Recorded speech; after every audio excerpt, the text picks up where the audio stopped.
Hello there, everyone, and welcome back to another installment of the Archive Hunter. It's story time, everyone, and since it's already late for me, it's like 11 o'clock right now, I thought, why not just go ahead and listen to these stories and then go to sleep? Sounds like a good time for me. Anyways, without further ado, let's just hop right into the stories, and let's see what this has to offer. Jake bites his lower lip with the thought of chowing down on a rack of ribs, smoking, charred, succulent ribs. He shakes his head and returns his focus to the moment, to the wild hog he's been tracking through the woods all morning and afternoon. But he can't get the thoughts out of his mind. He's never had such a hard time keeping his focus. When he's not thinking about food, he's thinking about the past, about home, about the argument. Seems like it happened so long ago. The argument started on Friday, and by Monday morning, he was out on his own, exiled from the only life he knew, for disobedience. But it wasn't disobedience, not to Jake. To Jake, it was a need. No, it was more than a need. It was a longing. A profound longing to know where he came from and why his father never talked about him. But you didn't have to push him so hard, did you? I did. I had to. I had to because I had the right to know who he was. Don't you see? I have an emptiness inside me that no money or thing can fill. Yet, he never told me anything about him. He just distracted himself with the business and all the trappings of a superficial life and raising you, Jake. Raising his boys. Jake stares past trampled grass, and he hears his mother's voice resounding through his head. Jake, please. You are expecting a straight thing, and no straight thing has ever been made. Your father isn't perfect, and everything he's done is to give you a better life than he had. He has his reasons. And I have mine. Jake closes his eyes. He remembers leaving home without saying goodbye. He remembers backpacking across Korea, meeting people who had known his grandfather and could tell him stories about how he had lived. And none of the stories he had been told justified burying the past the way his father had done. He had expected his grandfather to be an abusive deadbeat, and yet he had discovered a hero, a legend even. He had saved and reunited so many families, and so many were grateful and indebted, and still, he never mentioned him. Maybe he didn't want a legend, Jake. Maybe he wanted something else. But why does it matter? Why does it matter right now? A voice of caution suddenly brings Jake back to the moment. His grandfather's voice, or what he thinks his grandfather would have sounded like. Jake, stop thinking about everything else except what you need to think about. You need to eat before you begin to see things that aren't there. You've been at it all morning and afternoon with that makeshift spear, and if you don't get the hog, you'll end up like me. Jake nods with a slight respectful bow as he examines the freshly trampled grass. Ooh. Very, very nice. Alright then, let's see. Jake charges after the boar as it zigzags through the long grass and suddenly disappears near the creek. Panting, he slows to a jog, searching left and right. He's hiding. Hiding like the letter his father hid in the attic. Don't lose your focus, Jake. Not now. Not again. I don't understand why he would hide such a beautiful letter in a shoebox. Ah, yes, the letter. It's the letter that set you off on your journey. It's the letter that inspired you to learn your father's language properly. You wanted to translate it for yourself, and you did. But now, Jake, you need to stop thinking about the letter, about your father, about the past.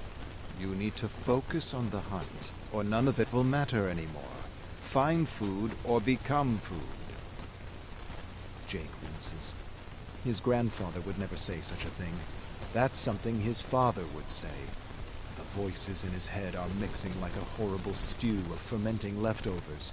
He doesn't remember when he started hearing the voices, but at some point out on his own in the mountains, he realized he was talking to himself, and that talking to himself helped him cope with the loneliness. Everyone hears voices inside their head, Jake, although most are too distracted to listen or even acknowledge them. Or if they do acknowledge them, they keep them private for fear of ridicule. Most of Jake's voices are family members and old friends that make friendly talk here and there, but as of late the voices poke and question everything he does.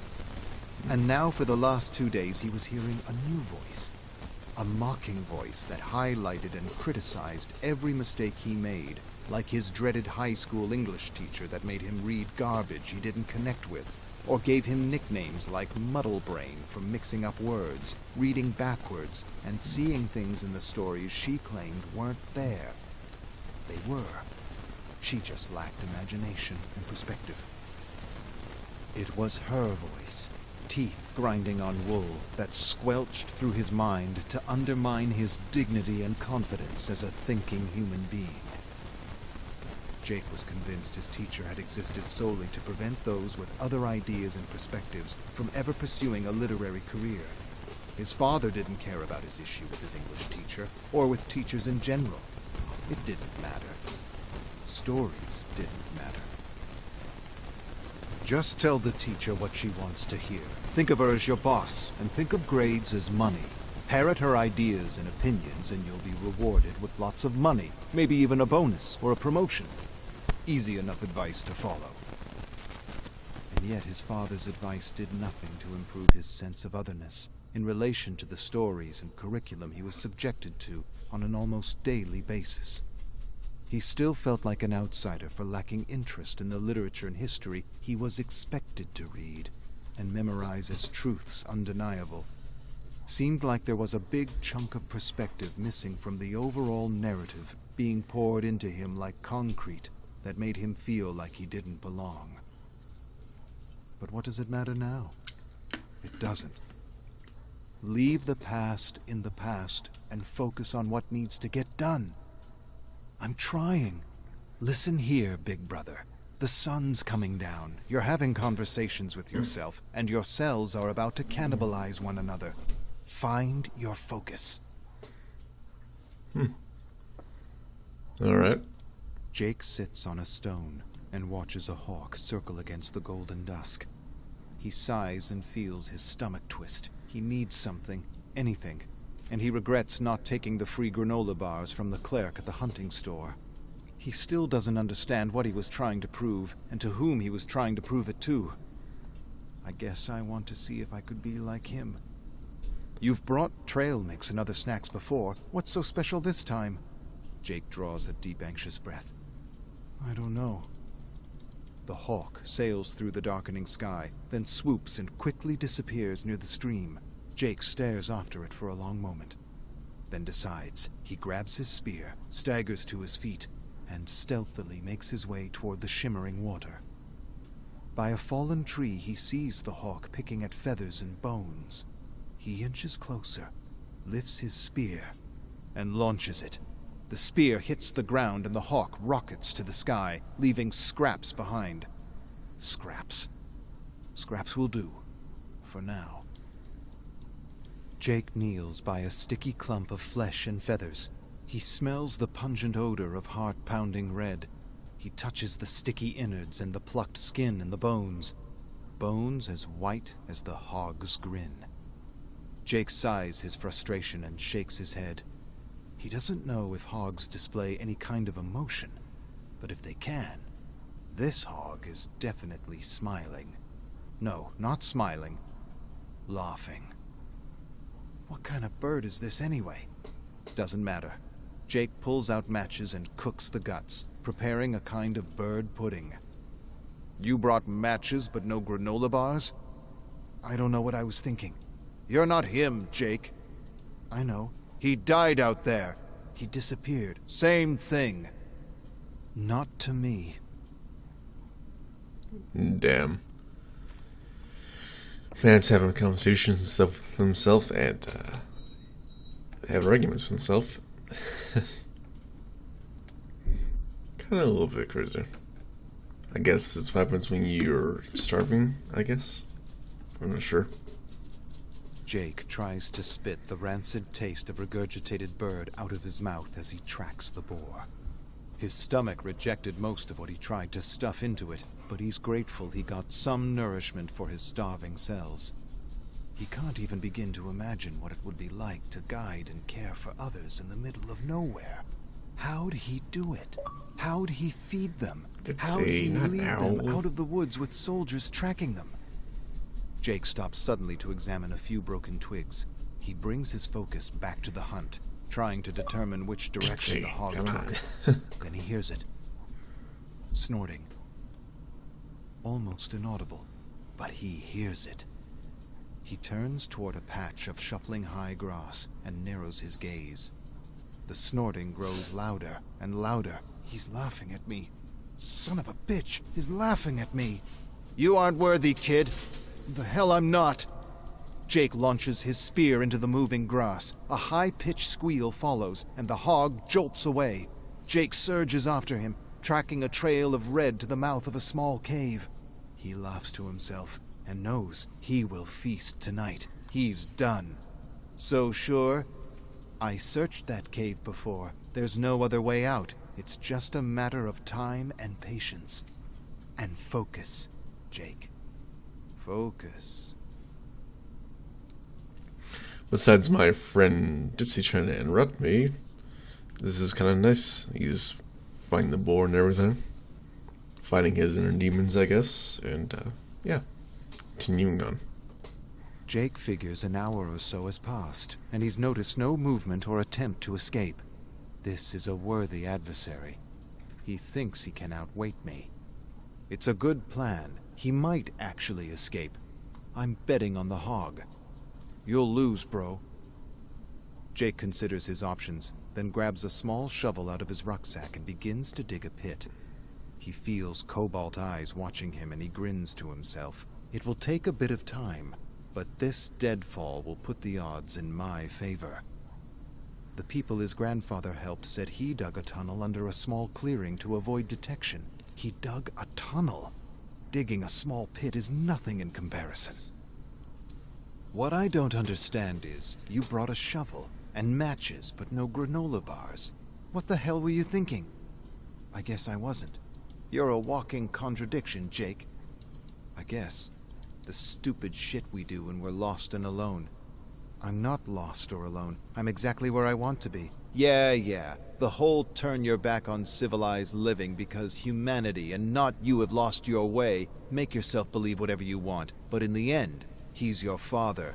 He didn't even try to reach out to me. You didn't try to reach out to him. He kicked me out. You poked and twisted an old wound. You hit a nerve, and he reacted. His father was a hero. Maybe he didn't want a hero, Jake.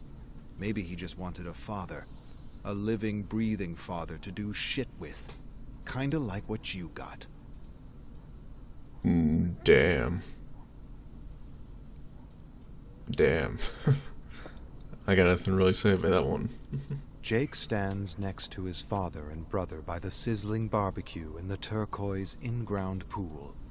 He takes in the scent of thick, fatty white bacon melting into mounds of burning black charcoal. He reaches around his father and pulls off a strip and devours it. His father smiles and says it's like he's never seen food before. Jake's eyes widen as thick droplets of grease drip off his chin.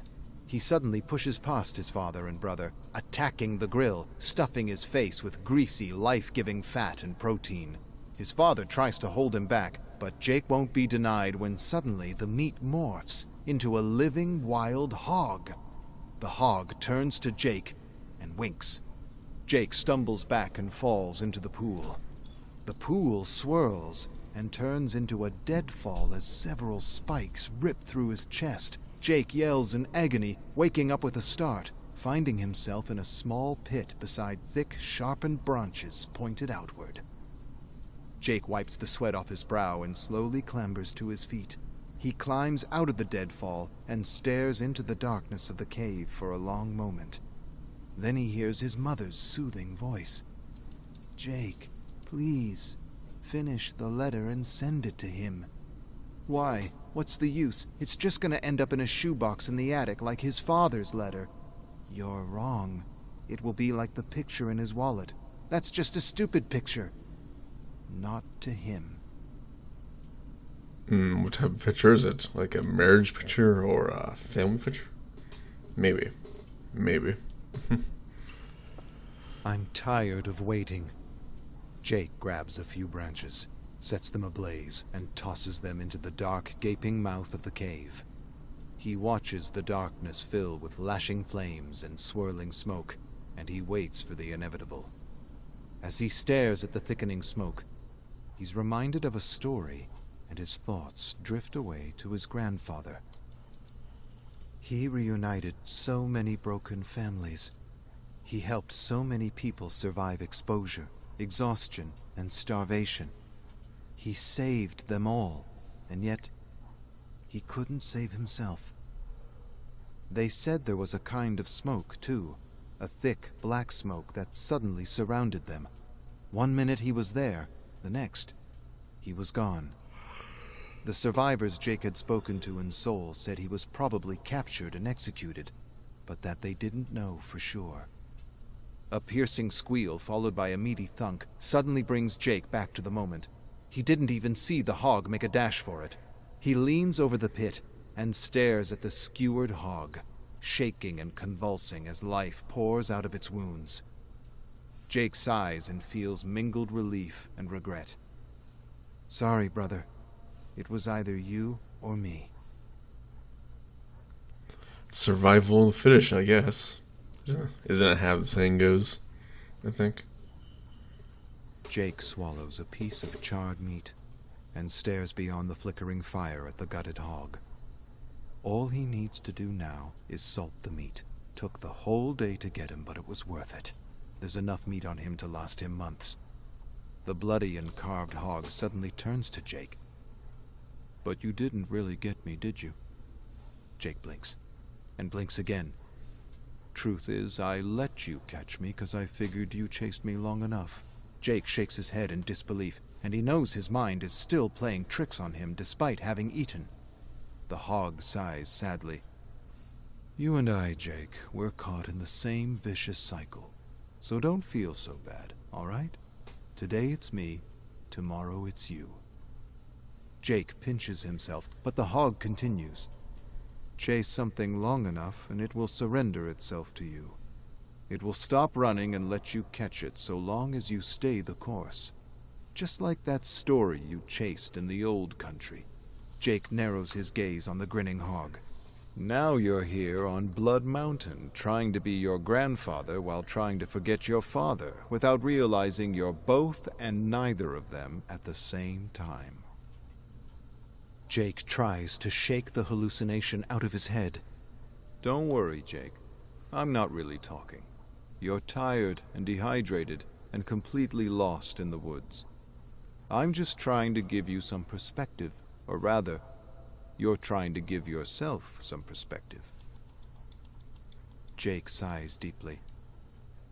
I have no idea who I am or what I want to do, and I'm talking to a dead hog in the middle of nowhere. The hog nods. Yes, you are. It's interesting because your grandfather was poor and didn't have many options, and you're not so poor and have too many options. I'm not sure which is worse, the tyranny of too little or the tyranny of too much. Either way, a distracted life is a wasted life. It's good that you came out here to figure things out. And you know what else is good? If you let go. If you just let go. I have let go, and I'm still as lost as I ever was. The hog snorts. You haven't let go, Jake. You're still playing the old scripts over and over again like a broken record. But let's see. You like chasing stories, especially the hidden ones. You talk to yourself constantly, and you like being alone. Maybe you're a writer, Jake. Or maybe you're a historian.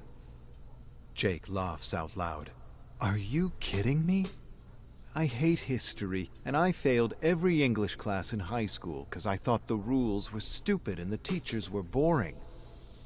You and every other writer that actually made a dent. English class doesn't make a writer, Jake. Fighting class and dancing class do. I don't even know what that means. It means you need guts and style, not grades and diplomas. It means you need courage and not the validation of some coward that doesn't know what it's like to lead someone on a dance floor or step into a ring. It means your country needs a lot more stories like yours, because let's face it, Jake, if your story isn't in the main narrative, if you're just a footnote in a history book, you may as well not exist. You're not your grandfather, Jake. You're not your father either. And every generation has its challenge. Oppression, war, separation. Maybe the challenge of your generation is representation. You gotta get your stories out there, whether you're a writer, historian, filmmaker, or producer. Seems to me a lot of kids like you in the new country need to hear your story, or stories like yours, to know they aren't alone, to know they belong, and that they aren't outsiders in their own home. A chorus of howls brings Jake back to the moment. Wolves! And they're coming for what's mine!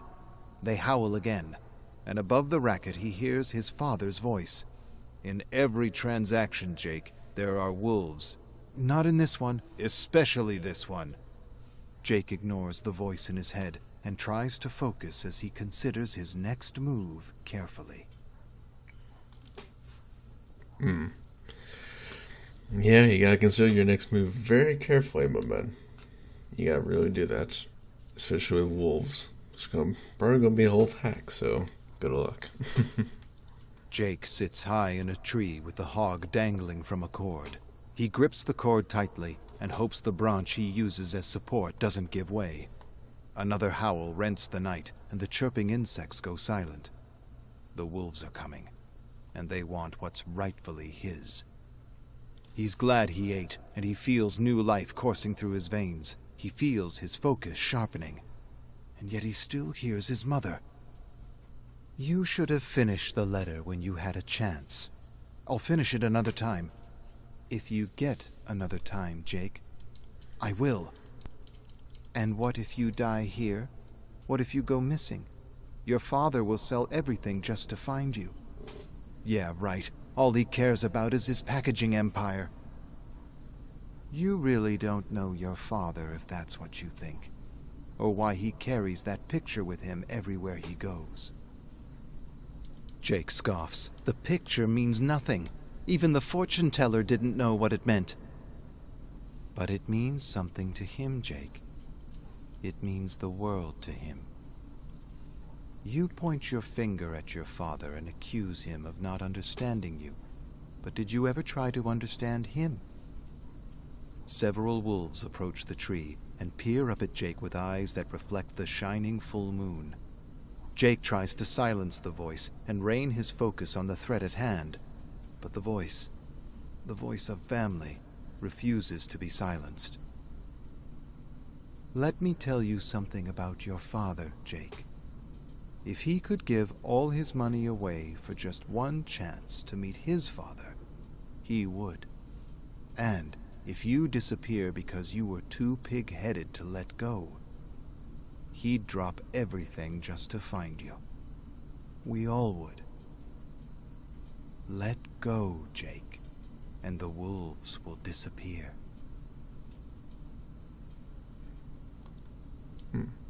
All right. Wolves growl and lunge and rip pieces of flesh off the dangling carcass. Jake holds the cord tightly with one hand as he uses the other hand to attack the wolves with a branch.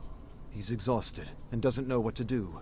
He feels like a tick, beaten and battered by the rain, broken, beaten, defeated. Not by the hunt or the wolves, but the thoughts and emotions swarming in his head like a hive of anxious bees. The wolves circle the tree with cackles and growls that seem like laughter in the night. How the hell did I end up here? Up a tree fighting wolves in the middle of nowhere?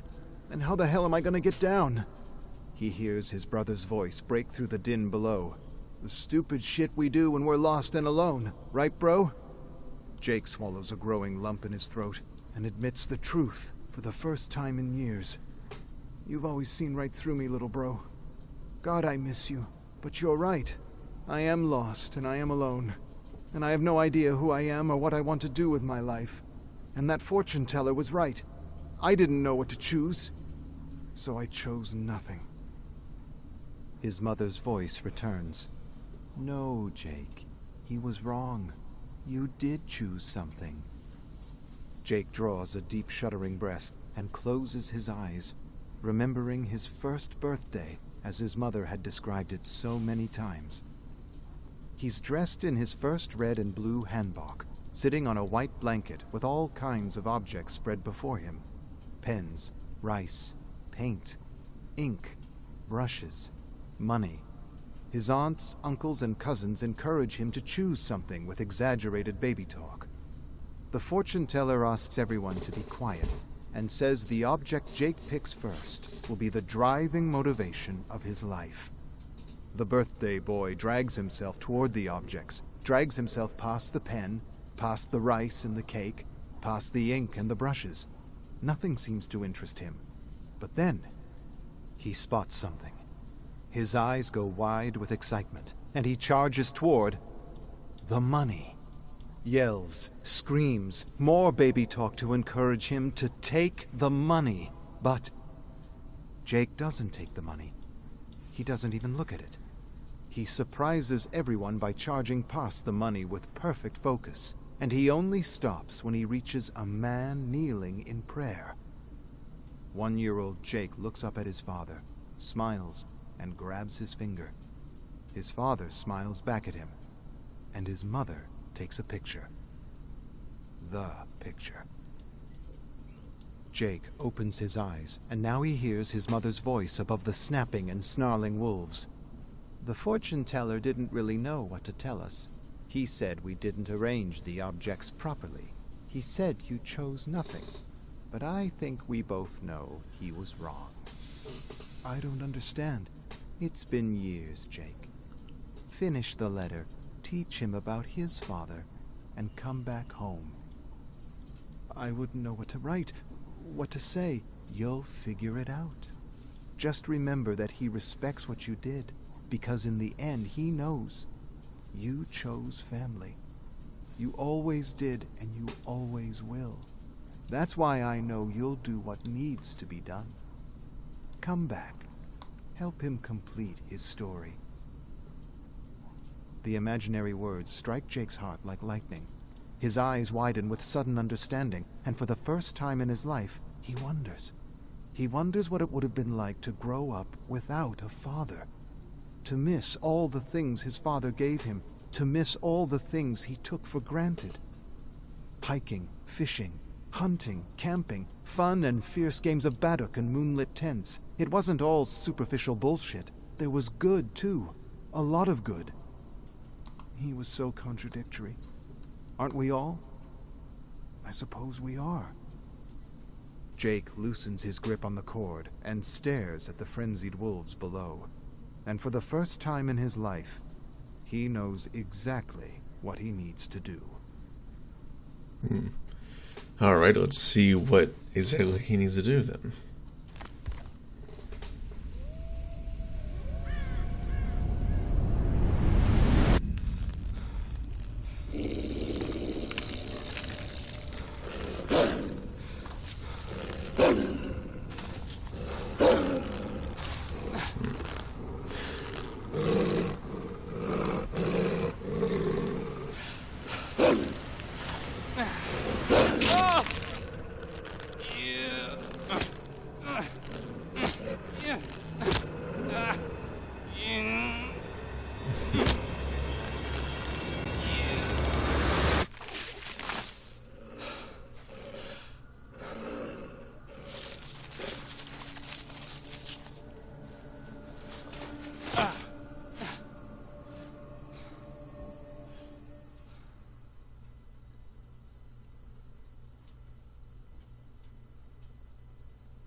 Alright, the man just let go.